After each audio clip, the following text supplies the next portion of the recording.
Hi,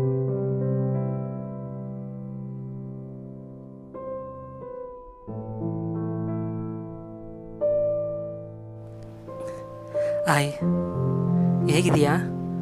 ಚೆನ್ನಾಗಿದೆ ಅಂತ ಅಂದ್ಕೋತೀನಿ. ಎಷ್ಟೋ ವರ್ಷಗಳಾದಮೇಲೆ ಸಿಗ್ತಾಯಿದ್ದೀವಿ.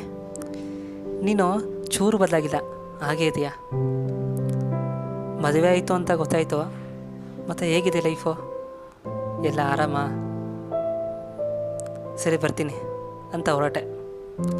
ಬೈಕ್ ಹತ್ತಿ ಸ್ಟಾರ್ಟ್ ಮಾಡಿ ಹೊರಟವನಿಗೆ ಕಾಡಿದ್ದು ಬರೀ ನಿನ್ನ ನೆನಪು.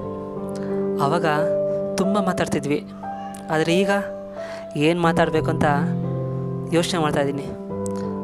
ಅಷ್ಟು ದೂರ ಹೋಗಿದೆಯಾ? ಅದಕ್ಕೆ ಅನಿಸುತ್ತೆ ಎಲ್ಲರೂ ಹೇಳೋದು, ಕಾಲ ಎಂಥವನ್ನು ಕೂಡ, ಎಂಥ ಪರಿಸ್ಥಿತಿ ಕೂಡ ಮರೆಸಿಬಿಡುತ್ತೆ ಅಂತ.